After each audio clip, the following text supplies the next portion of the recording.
Bom, gente, já começando aqui esse programa candente que a gente vai ter no dia de hoje, eu vou saudar para conversar conosco mais uma vez o ex-senador e ex-governador do Paraná, Roberto Requião. Roberto Requião, bom dia. Bom dia, Anderson.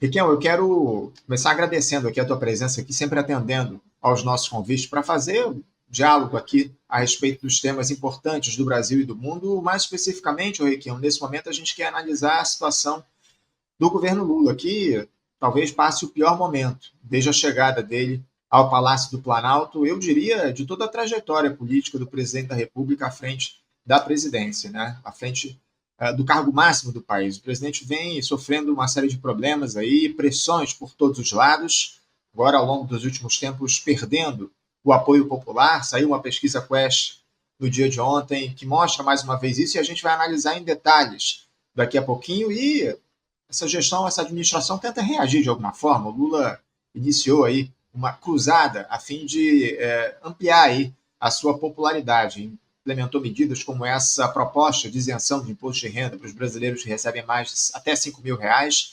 Também isenção aí de impostos de produtos importados para tentar reduzir a inflação, ampliou o crédito consignado para os brasileiros diante da perda de renda que nós temos, também ampliou o próprio programa Minha Casa Minha Vida, uma série de medidas aí que foram adotadas pelo governo para tentar melhorar a imagem perante a população.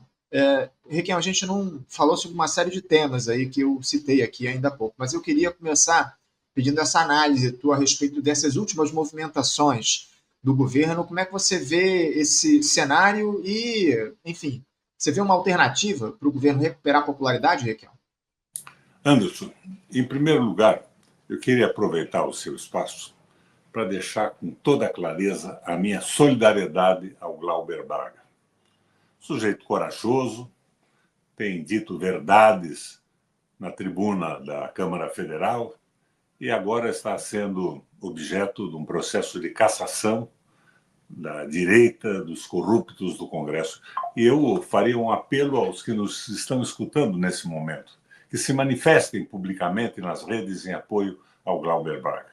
Ele merece esse apoio nosso pela atitude que tem tomado no exercício do seu mandato. Agora, o problema do Lula, o Anderson, é um pouco de desgaste dos materiais. Eu acho que o Brasil está cansado de verificar essa defasagem entre o discurso e a prática. O Lula tem um discurso que empolga a gente às vezes, eu me empolgo, acredito que você também, mas depois a prática não tem nada a ver com o discurso. Daí vem aquela conversa, não, é o problema da Frente da Esperança, é o problema do Congresso. Não é nada disso, não.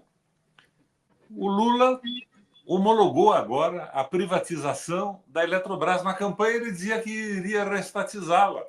Uhum. A gente vai tratar disso daqui a pouquinho, inclusive, aqui.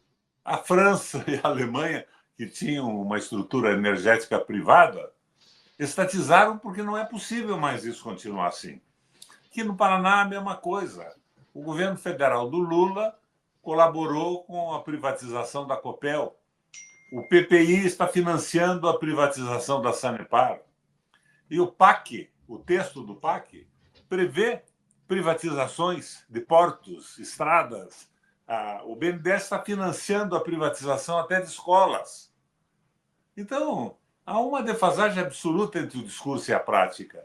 E isso leva ao desgaste. Eu não preciso de pesquisa de opinião para analisar o Lula. Eu sou um brasileiro de classe média, envolvido na política, e eu vejo que todas as minhas esperanças estão aluindo uma após a outra.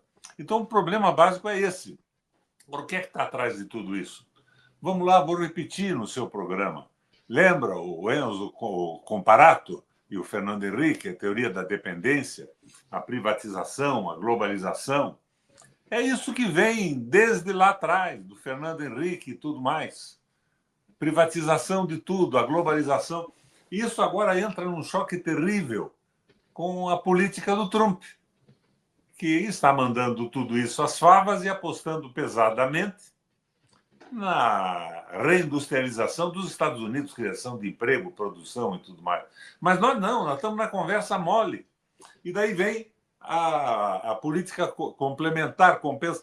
compensatória, o empréstimo consignado. Olha, eu, quando fui governador, o empréstimo consignado apareceu para os funcionários públicos. O que eu fiz?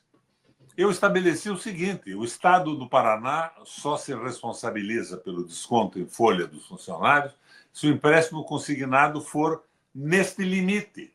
E os bancos ficaram em desespero, me pressionaram, me procuraram. Não, tem que ficar livre, nós queremos fazer o juro conforme as possibilidades. Não tem nada disso. E chiaram, e eu fiz o empréstimo consignado mais barato do Brasil. O que fez o governo agora?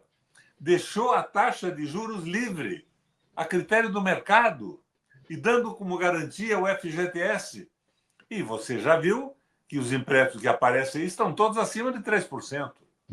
O que é uma verdadeira loucura. No empréstimo consignado, com a garantia do FGTS, eu não quero nem discutir essa barbaridade, ele não tem spread, não tem taxa de risco, devia ser muito baixo. E o governo, se não fizesse a política dos bancos, poderia ter estabelecido um preço máximo e que competissem os bancos abaixo do preço máximo. Mas não, é tudo assim. O Lula homologa a privatização da Eletrobras. Eu entro com uma ação popular aqui no Paraná, o governo se manifesta a favor da manutenção da privatização através da participação do Messias, que representa o Lula, procurador-geral. Então, minha gente, é esta política da dependência, da globalização, da desindustrialização que continua vigente. E o Trump está contestando tudo isso. E foi os Estados Unidos que levou o Brasil a esta política. Era a política deles e nós entramos nesse processo. Sem um pouco de sangue nacional de verdade nas veias, não se muda nada. Agora você me pergunta como é que está o Lula. Aqui no Paraná está uma tragédia. Eu ontem fui ao mercado e fiquei abordando pessoas. Ô, companheiro, e tal, o que você acha do governo do Lula? 90% de insatisfeitos. Não é o que diz aqui a pesquisa local da Quest, se não me engano, que é 69%. Então, essa irritação com o Lula é o desgaste do Lula. A falta de sincronia entre o discurso e a ação. E vem essa conversa mole, não é o Congresso Nacional. Não é o Congresso Nacional. Tem muitas coisas que poderiam ser estabelecidas por iniciativa do governo e não são. E você sabe que eu sou um moderado. Eu queria um governo progressista, mas não tão ousado que comprometesse a estabilidade do país. Mas como é que eu posso aceitar um governo que faz aliança com o capital? O que significa, a meu ver, uma traição a todas as expectativas de nós, seus companheiros de campanha e eleitores. Então há um erro. Pode melhorar o Lula? Pode. Mas ele continua dizendo absurdos. Eu tenho uma admiração profunda pelo Henry Ford. Lembra do Henry Ford? Seus livros antissemitas, aquela coisa toda. Mas mais do que isso, ele era um adepto do Hitler, do nazismo. Então o Lula diz muita bobagem. E quando ele diz bobagem, como é espontâneo, é que você vê que a cabeça dele é uma mixórdia, não existe um projeto nacional.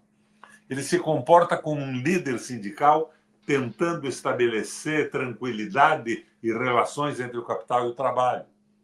E joga a favor do sucesso do grande capital. E faz propostas compensatórias em relação ao trabalho. Uma pequena coisa aqui, a outra ali, mas não está dando certo mais isso. Não é trocar secretário de comunicação, né? Tem que trocar a postura do governo. O entreguismo, a globalização, não podem mais ser o objeto de popularidade num governo que atenda aos brasileiros. Eu sugeriria, para terminar essa minha intervenção inicial, uma transfusão de sangue. 10 decilitros do sangue da presidente do México nas veias do Lula para ver se ele melhorava. A Cláudia Sheinbaum aí que vem fazendo um mandato bastante elogiável aí do ponto de vista... Brilhante, do ponto de vista do enfrentamento, inclusive, a postura do Donald Trump lá nos Estados Unidos. O próprio Trump elogia a posição, a a postura da presidente do México, a Cláudia Sheinbaum. Você citou aí essa pesquisa que saiu no dia de ontem da Quest sobre a popularidade do governo. Eu tenho números aqui, eu vou trazer para a gente analisar mais detalhes e a gente até rapidamente tratou disso aqui ontem, em cima do lance, na hora que saiu a pesquisa, eu trouxe aqui para uma análise rápida para o nosso entrevistado no momento, mas agora a gente tem um pouco mais de detalhes e eu queria repercutir isso aqui com você. Ontem foi divulgada essa pesquisa que foi feita no finalzinho do mês de março e mostrou que 56% dos brasileiros desaprovam o governo Lula. E a aprovação da atual gestão está em 41%. É a pior desaprovação da história dos 3 mandatos do presidente Lula. Em janeiro, esses números eram um pouco diferentes, né? 47% aprovavam o governo, ou seja, tivemos uma queda de 6 pontos percentuais em relação à aprovação e 49% desaprovavam, ou seja, essa desaprovação aumentou 7%, 7 pontos percentuais.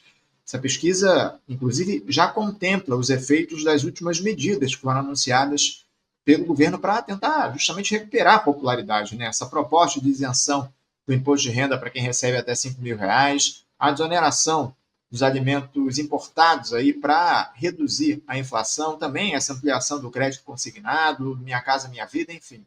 Lula perdeu apoio especialmente entre as mulheres, entre os pretos e pardos, na região Nordeste, que é o seu principal reduto eleitoral, enfim. Requião, o brasileiro ele não confia mais no presidente Lula? O que eu disse a você, essa defasagem entre o discurso e a prática cansou. Eu acho que é envelhecimento do material. Isso funciona também, mas é o descrédito absoluto.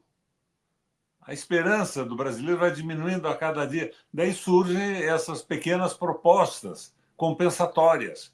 Uma compensatória como? Empréstimo consignado com juros acima de 3%, quando não tem risco algum, porque é garantido pelo FGTS. E o governo não tem... Você veja, não tem nada com o Congresso, né? O Congresso não tem nada a ver com a fixação da margem de lucro. Não tem. Poderia o governo ter feito como eu fiz, eu era governador, com as limitações de um governo do Estado. Eu fiz e deu certo. Por que não fazem também? É uma verdadeira loucura isso. Agora, por outro lado, a isenção de imposto de até R$ 5.000 não é má. Uhum. Daí querem dar uma mordidinha lá em cima, mas não é uma mudança do sistema. Então, são políticas que não são estruturais, é na mesma linha da teoria da dependência. E agora eu vejo que com essa falência do liberalismo econômico nos Estados Unidos, com o Trump, nós nos aproximamos da China. Mas será que vamos nos aproximar no mesmo modelo de dependência? A China é o maior produtor industrial do mundo e nós vamos fornecer o quê? Alimentos, carne? E não tem nada a ver com o desenvolvimento do Brasil. Eu fui, quando estava no Senado, no almoço, promovido pela Cátia Abreu, minha amiga Cátia Abreu, na residência do embaixador da China. E, de repente, ele diz, não, nós temos muito interesse no Brasil, terras no Nordeste, que nós queremos produzir cana por causa da poluição dos combustíveis na China. Você vê se tem cabimento, ele queria a terra do Brasil para produzir cana. Não, emprego não é nada, o interesse absoluto da China. Porque, afinal de contas, Anderson, os países não têm amigos, eles têm interesses. Eles trabalham em função dos seus interesses, do interesse da sua população. E nós não verificamos isso ainda. E o Lula fica negociando como um sindicalista. Ele disse mais uma coisa ontem, que ele não é de esquerda, que a esquerda é uma doença infantil, que as pessoas mais velhas, se dizem progressistas e de esquerda, são senis. E disse mesma coisa com a direita. Tem nada, ele está querendo criar uma imagem do cara do centrão, o Lulão do centrão. Mas atos não existem. Então, esse desgaste vai continuar. Você deu esses dados aí da Quest, eu estive dando uma olhada em alguns que as principais televisões colocaram, mas aqui no Paraná a coisa é muito mais alta. Muito mais alta. A rejeição aqui era 69 até pouco tempo atrás, deve estar maior. Uhum. É bom isso? Não, não é bom. Aí vem o quê? Vem a extrema-direita e fica esse pessoal com essa conversa mole. É a luta pela democracia contra o fascismo, para se desobrigar de tomarem posições a favor do país, a mexerem na superestrutura econômica. Lembra do Lewis Carroll? James Carroll, o assessor do presidente dos Estados Unidos? É economia estúpida. São erros brutais na economia. Erros. Porque eu não vou dizer que tem corrupção na Fazenda. Eu conheço a Haddad. Mas é erro atrás de erro. É isso. O Requião, você citou aí a questão da taxação, aliás, da isenção do imposto de renda para quem recebe até R$ 5.000. Não dá para dizer que essa é uma medida onde o governo Lula tenta fazer justiça. O fato é que a tabela do imposto de renda está defasada há anos aqui no nosso país. E essa medida que o governo toma sequer corrige a tabela do imposto de renda, não é uma benesse do governo. O governo está tentando, de alguma forma, corrigir a tabela e nem isso ele consegue a partir dessa medida que foi adotada. A gente conversou aqui recentemente, inclusive, com o pessoal, com os auditores fiscais da Receita, o pessoal do Sindifisco, falando a respeito dessa questão da necessidade de correção da tabela do imposto de renda, que não é alcançada a partir da medida que foi adotada ou da proposta que foi feita pelo governo lá para o Congresso Nacional de isenção do imposto de renda para quem recebe até R$ 5.000. É importante a gente registrar isso. Agora, o Requião chamou muita atenção essa tua frase, dizendo que o Lula está querendo se mostrar como o Lulão do Centrão, com essa conciliação que ele tem buscado. Ele, na tua avaliação, o Lula acaba, com essas iniciativas do atual mandato, ele acaba desfazendo aquela ideia do povo brasileiro de que ele é uma figura popular, de que ele é uma figura que defende os interesses da classe trabalhadora. Essa imagem que ele construiu ao longo da sua trajetória política tem ficado de lado diante das medidas que estão sendo tomadas ao longo dos últimos tempos, dessa aproximação do Lula da direita? Não é o Lulão do povão, é o Lulão do Centrão, fazendo o jogo do capital financeiro. É isso, o desgaste está por aí. E o pessoal já enjoou de ver o discurso progressista dele e depois a prática é exatamente contrária ao que ele falou. Esse desgaste só pode acabar com uma mudança da política de governo. Precisava um pouco de nacionalismo no sangue do Lula.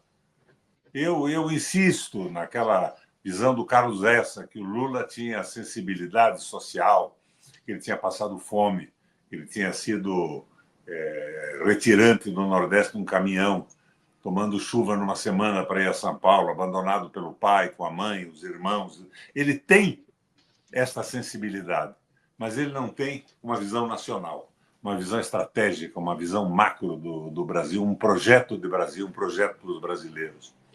A política compensatória não vai a lugar nenhum. Eu sempre cito o exemplo dos senhores de escravos. Eles queriam alimentar bem os seus escravos, senão eles não trabalhavam. É a política do Ford, por exemplo. O trabalhador tinha que ganhar bem, mas ele não podia dar um palpite na estrutura de produção, que era na mão da elite, dos detentores do capital. Esses erros persistem.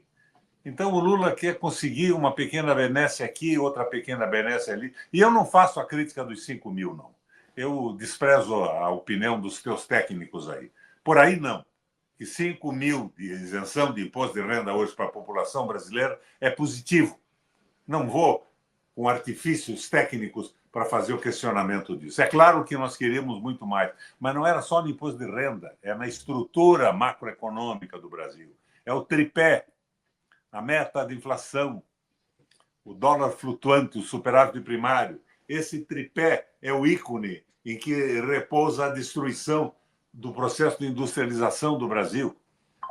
Nós, lá atrás, produzimos industrialmente muito mais que os tigres asiáticos, Tailândia, Malásia, China e Coreia do Sul. Hoje nós estamos lá atrás. Por que isso? Porque inventaram o tripé, coisa do Fernando Henrique. Erro do Fernando Henrique também. Não acreditam no Brasil e nos brasileiros. Então, se eles não acreditam nos brasileiros, por que nós, brasileiros, temos que acreditar neles? Só para deixar claro aqui, Requião, não há, quando eu falo a respeito dessa questão envolvendo a isenção do imposto de renda, não é uma crítica propriamente dita. É evidente que essa medida é muito importante, tomada pelo presidente Lula. Além disso, ele reduz ali a tarifa, a taxa para quem recebe entre 5 e 7 mil reais. Não há dúvidas de que essa é uma medida muito positiva desse governo, além de outras que o próprio presidente tem tomado ao longo dos últimos tempos. Eu só quero registrar que, na verdade, essa iniciativa ela já deveria ter sido tomada por outros governos, porque o que ele faz nesse momento é apenas corrigir a defasagem da tabela do imposto de renda. Ele não está, obviamente, promovendo justiça social porque ele é bonzinho, não, muito pelo contrário. Ele está tomando uma iniciativa que outros governos já deveriam ter tomado para corrigir essa defasagem que existe na tabela do imposto de renda, mas sem sombra de dúvidas é uma medida mais do que positiva. A gente tem que pressionar o Congresso Nacional para aprovar essa matéria, bem como aprovar essa taxação aí para quem recebe acima de 50 mil reais por mês, que é uma outra medida, nesse caso, compensatória por conta da perda de recursos diante da isenção para quem recebe até 5 mil reais. Não há dúvida de que é uma medida fundamental por parte do presidente da República e que corrige aí essa defasagem da tabela do imposto de renda.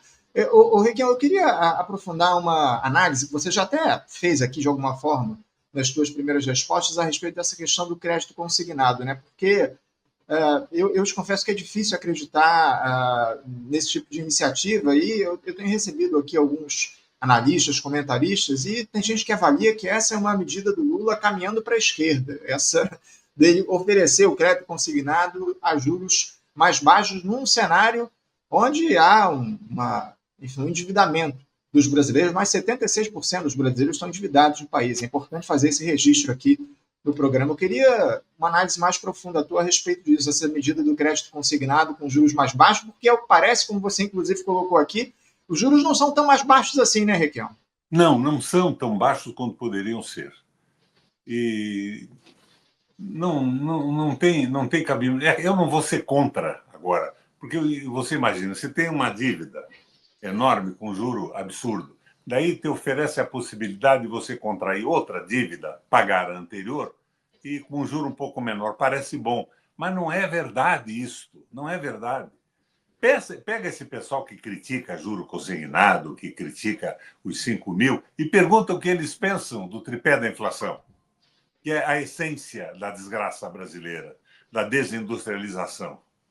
Não é? Meta de inflação. Tem que ver isso com clareza. Dólar flutuante, superávit primário. É isso, esse é o problema. Teoria da dependência. E eu vejo agora que há uma certa... Eu, de vez em quando, ligo a Globo, estou cometendo esse pecado, viu, Anderson? De vez em quando dou uma ligada lá. Eles agora apresentam... O Brasil foi o menos atacado pelo Trump. Eles acham que é bom ser menos atacado, não é? Alguns eles matam, outros cortam os braços e as pernas. Não, nós estamos sem braços e pernas, mas estamos vivos. Não tem cabimento isso. É uma brutalidade o que está acontecendo. E não somos menos, porque o 25% em cima do ferro, do alumínio e das peças de automóvel continuam. E mais 10% em tudo, como taxa de tributação norte-americana. Se lembra como é que a Cristina Kirchner perdeu a votação do imposto de exportação que ela queria fazer sobre os produtos agrícolas? Perdeu por um voto, que era o voto do seu vice-presidente do Senado. Uma coisa simplesmente inacreditável. Então, este jogo vem sendo feito ao longo do tempo por todos os governos. E vocês foram outros governos. Do ponto de vista da política econômica, nós temos um governo só. Inclusive, o governo do PT foi na mesma linha. Privatizam agora essa empresa, mas por que não a Eletrobras? Por que não a Petrobras? A Petrobras tem 64% ou 67% de ações privadas.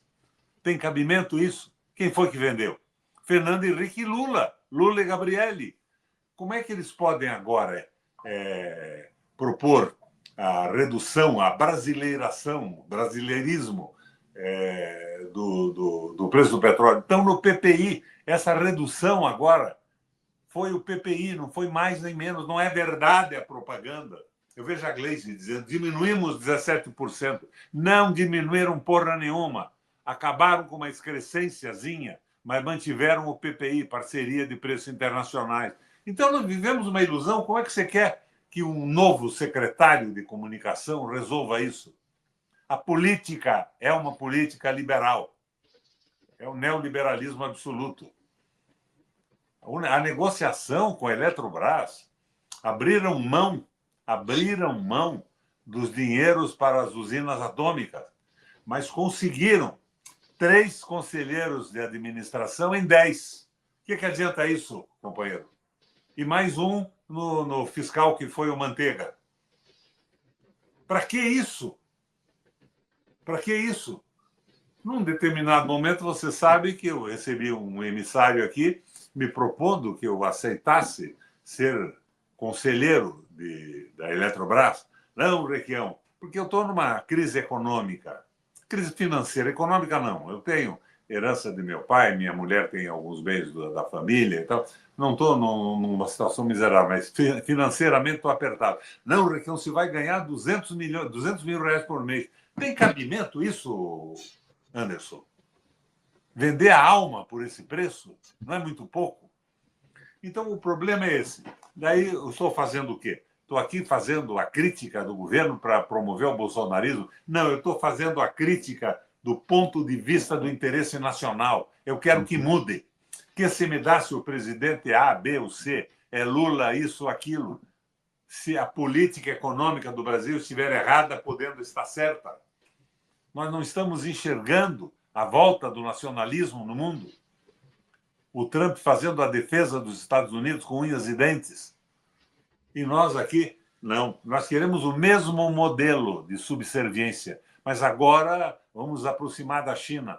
Olha, eu tenho paixão, eu vou muito à China para ver como é que está andando a economia, tudo, tenho uma admiração profunda. Mas eu sou brasileiro, não sou chinês. Eu não quero dependência de país algum. Nós temos que ter autonomia. O Riquelme, é muito importante ser... de atitudes claras do governo. Nada de exagero, nada de porra-louquice.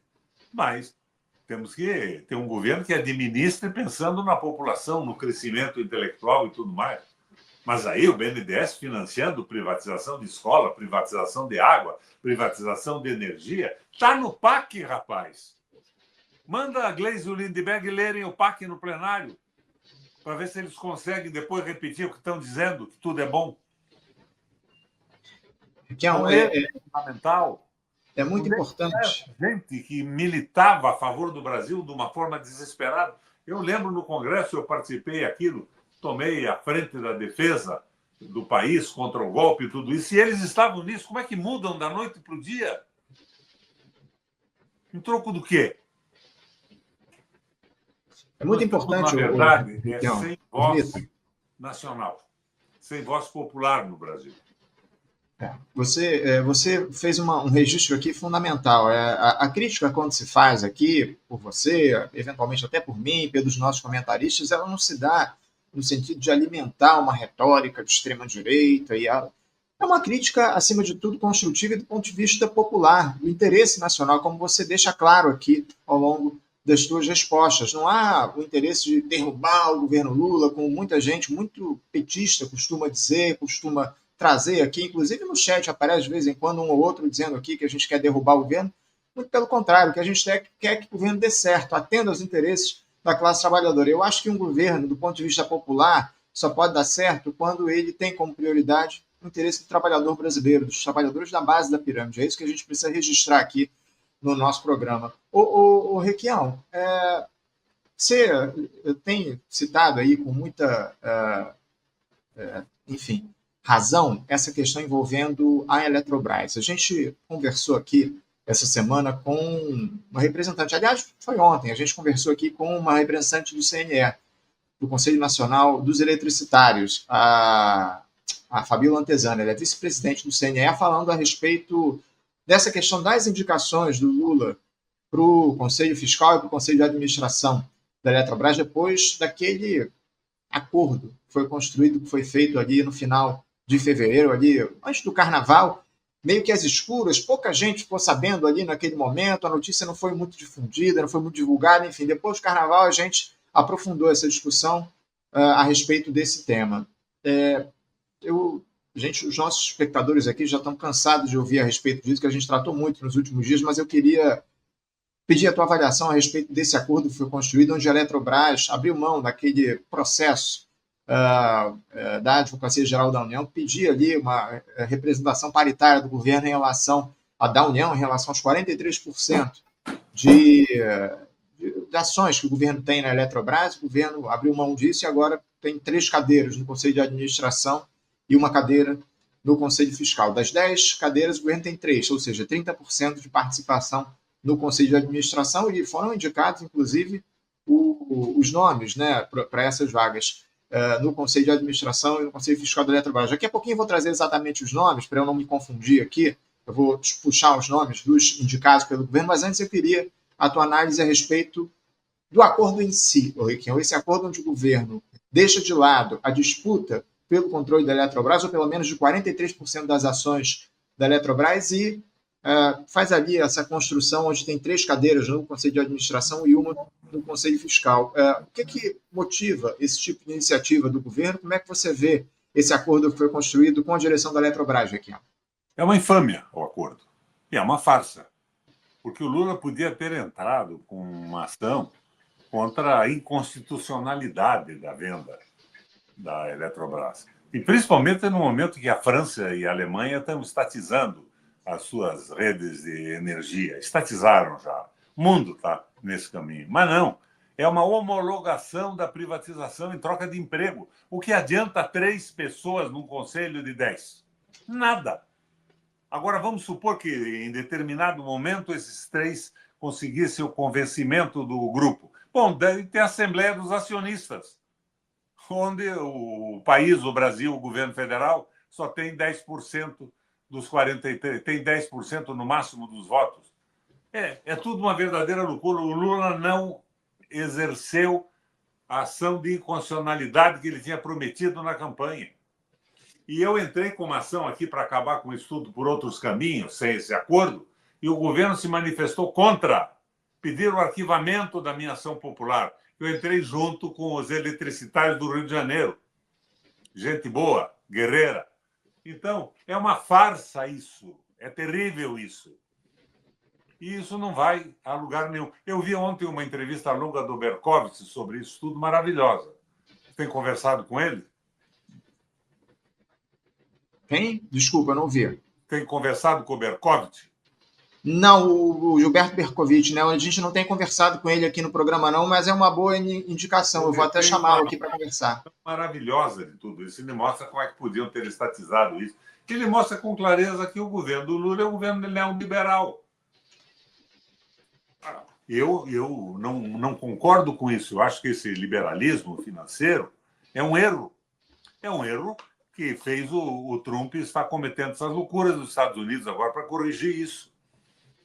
Não estou chamando ninguém de corrupto nem nada, embora a ladroeira continue, porque o Estado é uma coisa enorme, né? Sempre tem uma pilantragem, a pilantragem das emendas secretas do Congresso Nacional, essa loucura toda. Mas não é isso, é um erro de avaliação. Só acredito em quem quer mudar a coisa quando abrir a boca contra o tripé. Quando começar a discutir probleminhas, empréstimo consignado é bom, é ruim. Não, é o tripé que é o problema. O empréstimo consignado pode ser bom, num momento em que o pessoal está ferrado. Que tal se o Lula tivesse fixado um teto de juro? Não, nós damos garantia pelo FGTS, no entanto, se o juro for até tanto. Para que precisava de Congresso para isso? Por que não podia fazer o que eu fiz? Eu era um mero governador do Paraná. Então, é uma loucura total. O Haddad agora tem feito discursos fortes e tal, mas e o tripé? Bate duro no Bolsonaro. Aliás, bater no Bolsonaro não é nenhuma maravilha, né? O Bolsonaro é um zero à esquerda intelectualmente e tudo mais. Mas eles têm convicção que o caminho é o liberalismo econômico que acabou no mundo. Esse é o detalhe, Requião. A grande questão é essa. Você citou o tripé macroeconômico, nenhum governo atuou no sentido de combater essa excrescência. A grande questão é que isso acima de tudo, atende os interesses da alta burguesia aqui no país, né, Requião? Eu acho dificílimo que uma gestão se coloque contra esse tripé macroeconômico, né? Anderson, não é tão difícil, né? O governo militar, que era um governo fascista, que a gente não pode tolerar em hipótese alguma, foi o governo das estatais. Uhum. Não foi? O João Goulart era o cara da reforma de base, que podiam mudar o caminho do crescimento do Brasil. Mas não. Aí daí o cara diz assim, quem recebe o Bolsa Família não pode votar. Que tal tirar da estrutura política do Brasil o agronegócio que recebe subsídios fantásticos do governo? Então, é um erro básico nisso tudo. Agora, é a posição do governo do Lula hoje. Então, não tem que ter complacência, nem entrar nessa fria que é fascismo, o Lula ou o fascismo no Brasil. Não é nada disso, não. Nada disso. Porque o próprio fascismo, de certa forma, dos militares era nacionalista.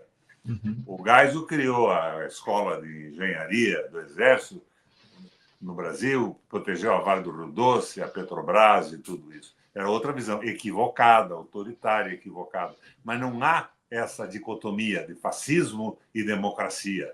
Isso é uma conversa mole para desculpar o fato de não estar fazendo exatamente nada em favor da população e do projeto nacional e ficar tentando sobreviver nessa lenda de que é nosso ou fascismo. Qual é a diferença da política do governo hoje e da política do Guedes? Qual é a diferença? Existe alguma diferença? Não existe diferença alguma. É a mesma coisa. Então, você me pergunta, tem recuperação o governo do Lula? Eu acho que é uma coisa primária. Ele que volte ao programa de campanha, ao discurso de campanha, ao que propôs quando candidato. Agora, ele perde o motor desse processo todo. Tem a parte da população que é embalada pela publicidade, pelas televisões e tudo mais. Mas tem um motor, que não é majoritário no Brasil, mas é politizado. Esse motor é o motor que levou o Lula à presidência da República. Depois eles fizeram a frente da desesperança, que está nos desgraçando até hoje. Mas o Lula está perdendo o motor, ele está perdendo a base que alavancou a campanha dele. E a Globo o que faz? A Globo bate em qualquer proposta compensatória do Lula, mas, ao mesmo tempo, elogia todas as medidas que favorecem o domínio do capital financeiro. Sim. A Globo está a favor do capital financeiro e contra o Trump. Ela bate no Trump, mas não bate na globalização, no domínio do capital financeiro, na escravização dos países.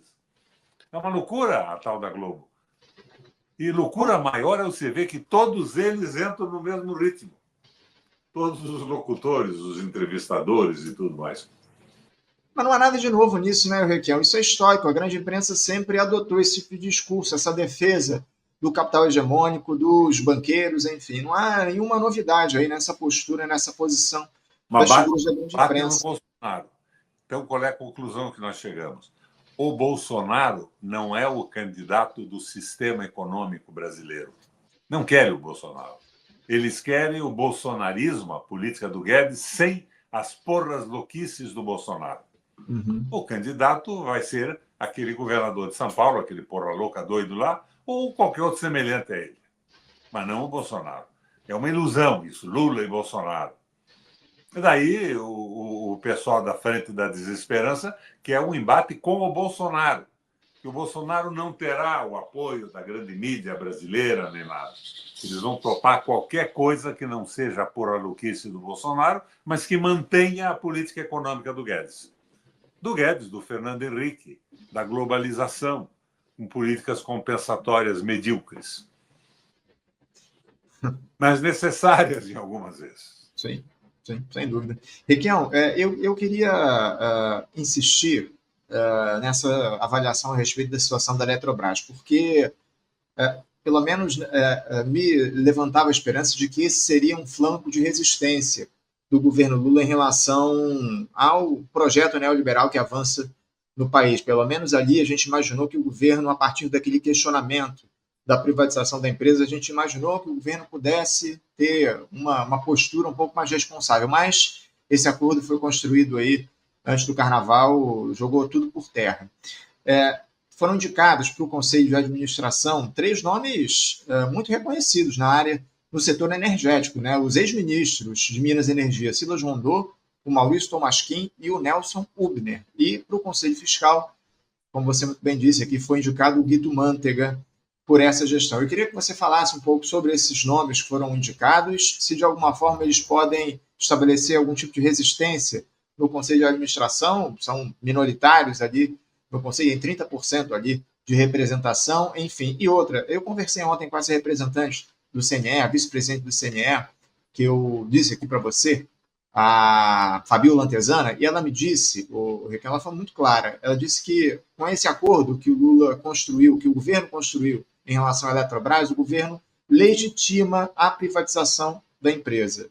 Queria uma análise a respeito dessa fala da vice-presidente do CNE e também sobre essas indicações, os nomes que foram indicados para o Lula para o Conselho Fiscal e para o Conselho de Administração da Eletrobras.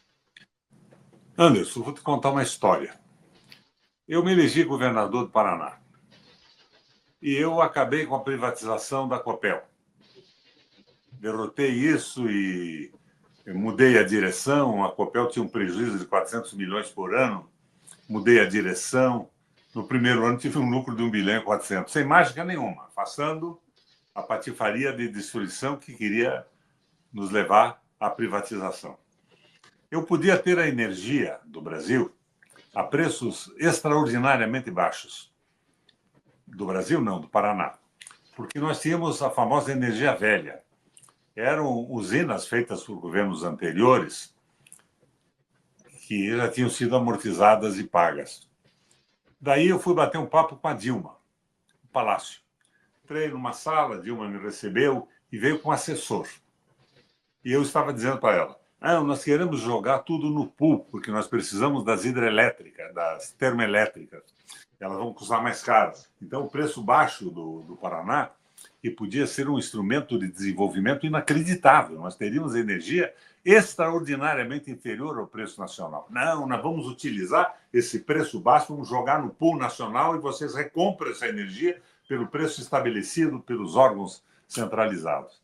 E eu discutindo com a Dilma, e quem intervia a cada momento na defesa desse troço todo era o Tolmasquim. Chegou no momento, você sabe que eu sou um cara muito calmo até um ponto, que eu disse a Dilma, presidente, eu vim aqui conversar com a senhora. Vossa Excelência, talvez eu tenha dito. Mas o senhor vai me fazer o favor, ou esse Tolmasquim sai da sala e nós vamos conversar, ou eu me retiro e não falo mais com o governo federal. Ela mandou o Tolmasquim embora. Então, esse cara é um dos caras do Conselho. É um dos caras que conseguiu a barbaridade. Do ponto de vista nacional, até essa jogada da eletricidade brasileira para baixar o preço, mas acabou com a política de governo do Paraná, porque a Copel era nossa, era investimento do Estado do Paraná. Então, isso tinha que resultar num estímulo ao desenvolvimento do Paraná. O que eles fizeram foi concordar com a privatização. É uma coisa simplesmente brutal. É o governo liberal. Nós estamos na contramão do mundo capitalista. Nós estamos na contramão da Alemanha, da contramão da França, que estão estatizando a energia. Até o Franklin Delano Roosevelt não se conformava com a energia privatizada, que é um bem fundamental para o desenvolvimento econômico. Então, é nesta linha que nós estamos vendo que o governo do Lula, embora ele tenha dito que ia estatizar tudo, é o governo da privatização mesmo. Uhum. Isentaram a Eletrobras de investir nas usinas de Angra 3, se não me engano. Por que isso? Que história é essa? Agora, tem outras coisinhas. O governo federal apoiou a venda da Copel aqui no Paraná. Eu briguei contra a venda da Copel, consegui evitar. Eu fui ao Tribunal Arbitral de Paris, eu e o Fachin, que era funcionário, era do Estado do Paraná, era procurador, fui eu e ele para lá. Nós conseguimos paralisar a venda da usina de gás de Araucária. Agora, privatizar uma Copel. Sabe quem comprou a usina de gás de Araucária, que foi um objeto de luta do nosso governo aqui no Paraná? JBS. Ligado a quem? Ao Bolsonaro? Não. Não é.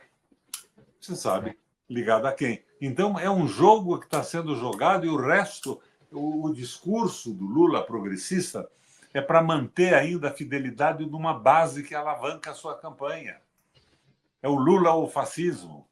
Manter esse pessoal mais progressista, essa juventude inspirada, mas não é isso que está acontecendo mais. Não está dando certo, porque não é certo. Não é certo. Agora, se veja, o governo federal entrar numa ação popular de minha iniciativa e do pessoal da cidade do Rio de Janeiro, pedindo o arquivamento da ação, se destinava única e exclusivamente a devolver os poderes ao presidente da República. E nós tínhamos confiança absoluta numa liminar antes deles entrarem. E entraram junto com a Eletrobras. Sim. O Messias entrou. Então é uma farsa isso tudo.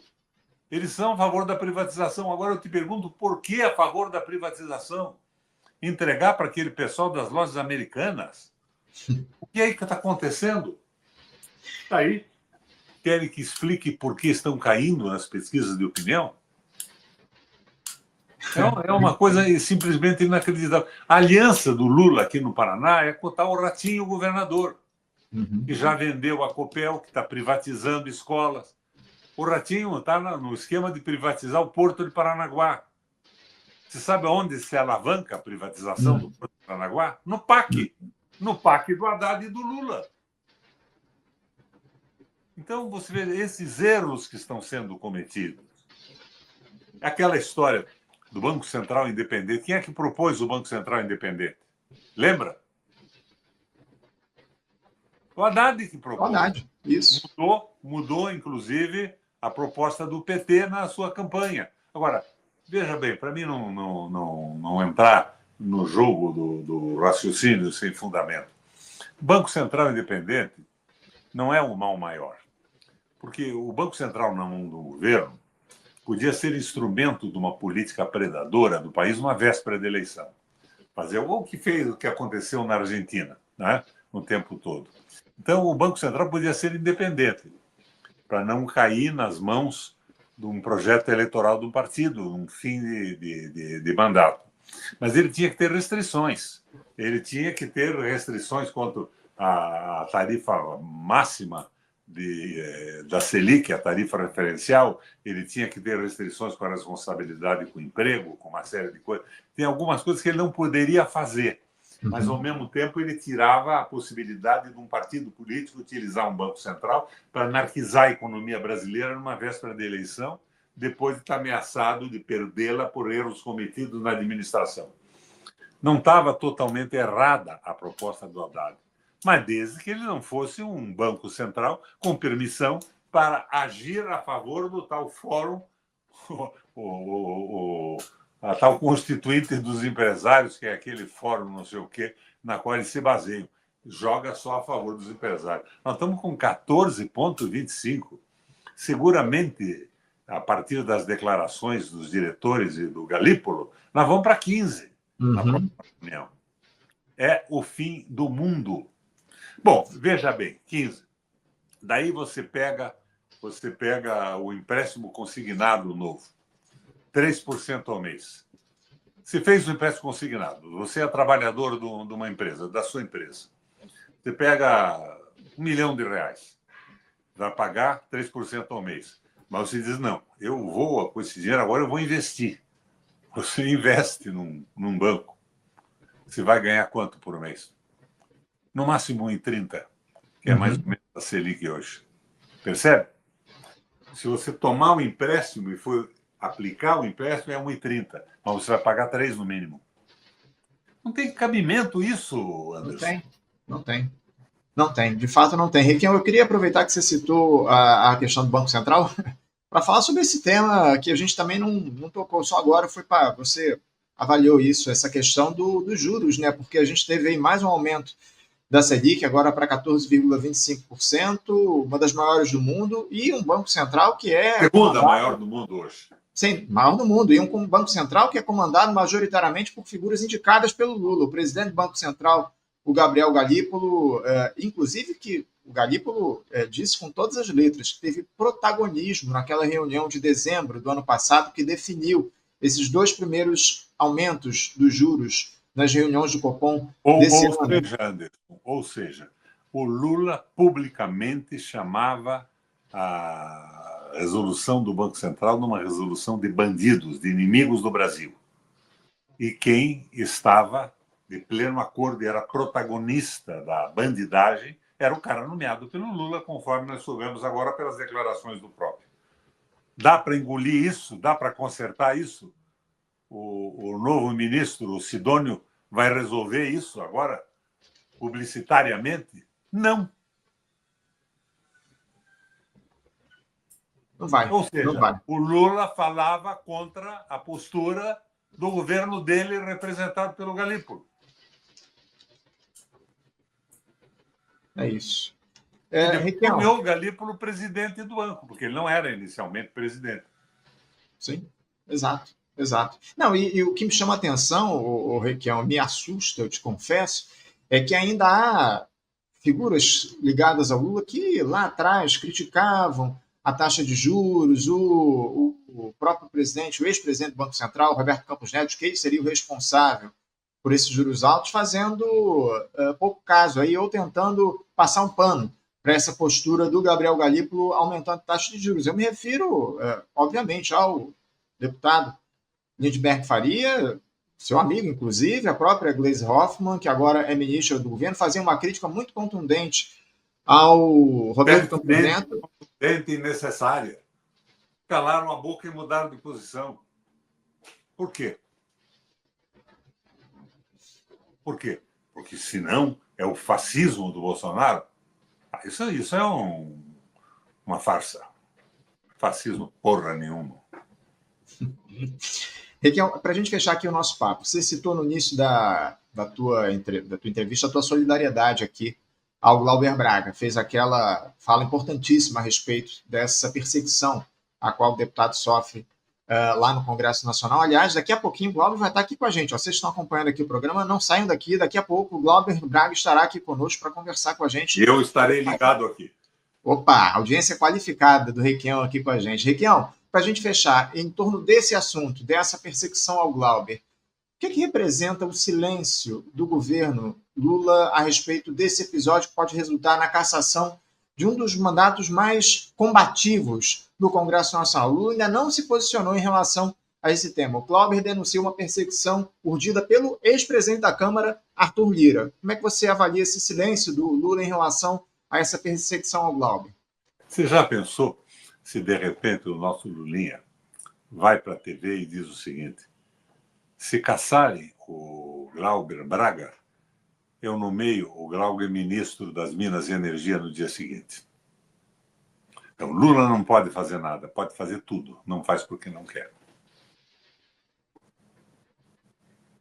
É isso, o silêncio é a complacência, o silêncio é o acordão.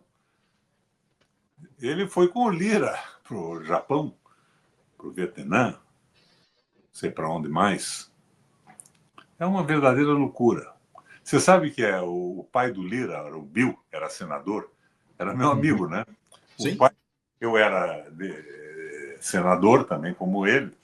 Eu presidia algumas comissões e ele dizia para mim: Requião, você tem que ser o futuro presidente da República. Ele não era um cara da direita, ele era um político tradicional, mas nada parecido com o filho, né? Nada parecido com o filho. Era um velhinho simpático. Sim. Você se refere ao Benedito Lira, né? Que foi senador, enfim, foi parlamentar, foi seu colega aí. Senado. O Bill. Sim. O apelido dele era Bill, com U. Isso. Morreu esses dias. Como prefeito numa cidade do interior. Muito bem lembrado. Requião, eu tô no finalzinho aqui do nosso papo. Para a gente fechar de uma vez aqui esse nosso diálogo, Requião, o que a gente pode esperar da esquerda para os próximos tempos? A gente tem visto o nosso campo muito desmobilizado. O sinal disso foi esse ato pelo Sem Anistia que aconteceu no último final de semana em algumas cidades do país. muito esvaziados. Tivemos em São Paulo o maior dos atos, reuniu aproximadamente 6 mil pessoas, quando o Bolsonaro botou 20 mil pessoas nas ruas uma semana antes, naquele ato contra o processo lá do Bolsonaro no Supremo Tribunal Federal. Eu queria saber de você o que é que a gente pode esperar do nosso campo. A gente tem aí, tá, as vésperas, há pouco menos de um mês do 1º de maio, onde a CUT não vai participar dessa mobilização que vai acontecer no 1º de maio em São Paulo. Ela vai participar, na verdade, como convidada, mas não vai protagonizar esse ato dos trabalhadores em São Paulo. A CUT, que é muito próxima do governo do presidente Lula, mas não vai estar nesse ato do 1º de maio como protagonista. Será convidada das outras centrais sindicais desse ato. O que é que a gente pode esperar da esquerda ao longo dos próximos tempos diante desse cenário de desmobilização e, principalmente, no momento onde o Bolsonaro está sendo o bolsonarismo, a extrema-direita está sendo colocada contra a parede. Agora, essa medida aí do Supremo Tribunal Federal, essa decisão tornando o Bolsonaro réu por tentativa de golpe de Estado. O que é que a gente pode esperar da esquerda, Requião? Ela quer, de certa forma, manter os empreguinhos, né?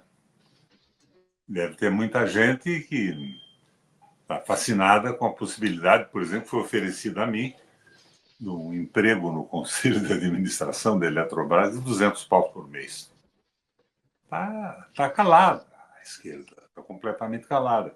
Agora, o problema do ato é que não tem uma pessoa do povo interessada nesse negócio de anistia ou não anistia, Anderson.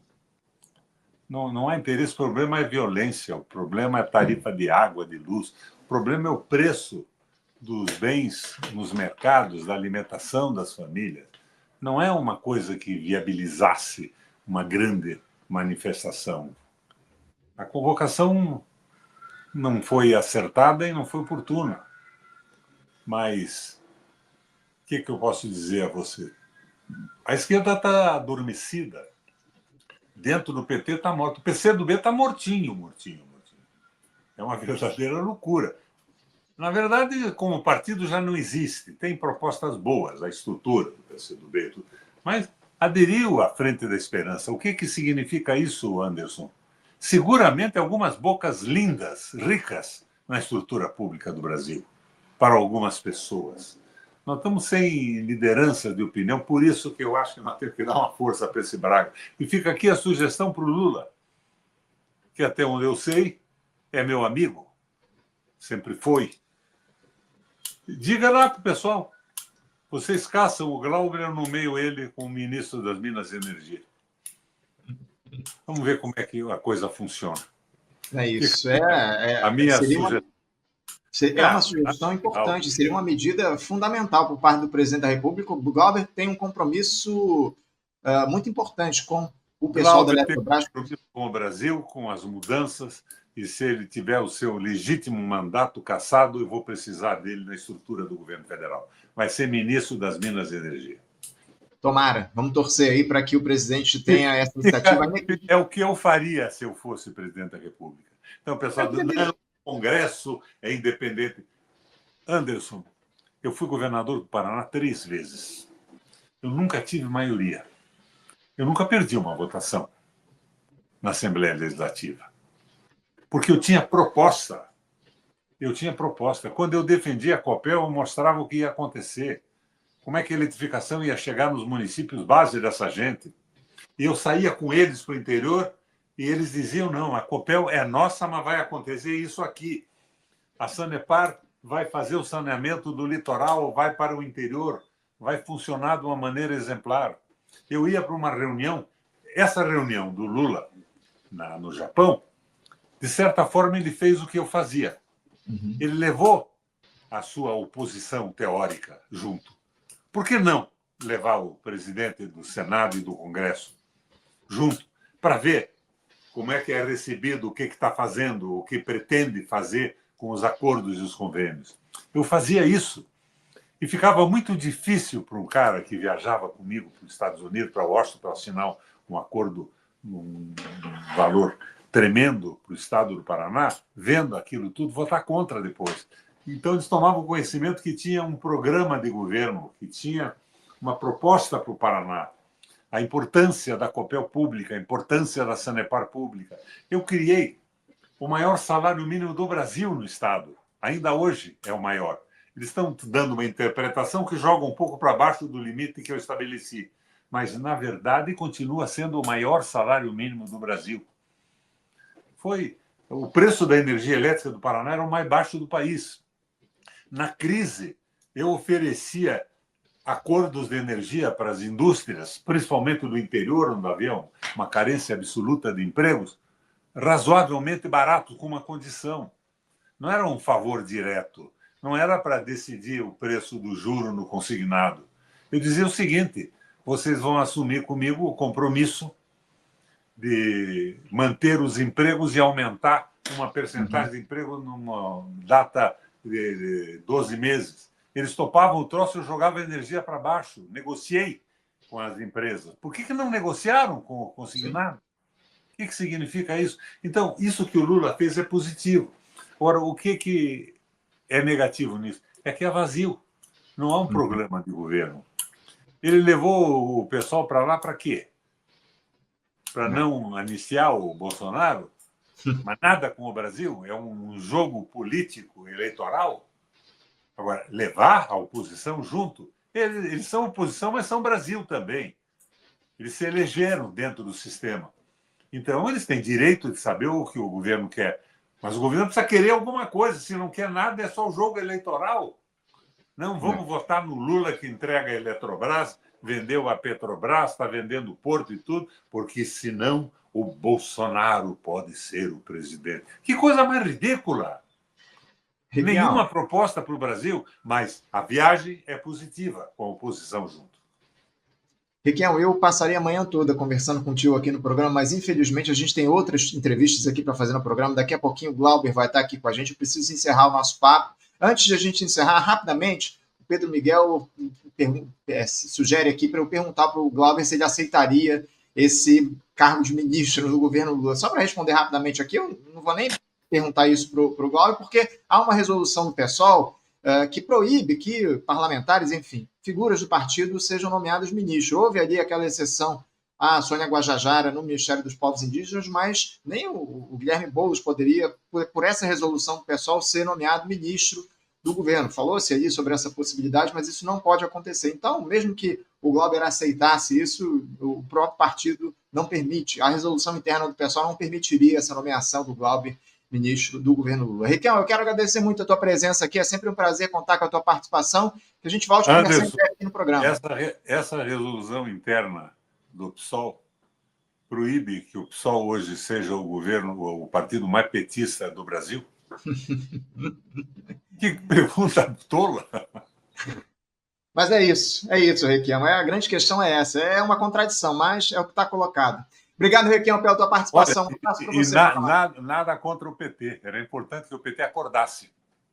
É isso. Eu saí do PT porque ele estava anestesiado pelos carguinhos e pelo apoio ao governo e esqueceu da obrigação de raciocinar, de propor e de seguir na proposta das mudanças, porque uma base do PT é maravilhosa no Brasil. Tá feia a coisa, tá feia a coisa. Obrigado, viu, Requião? Um abraço, querido, para você. Um bom dia, até a próxima. Estou aqui na espera do Glauber.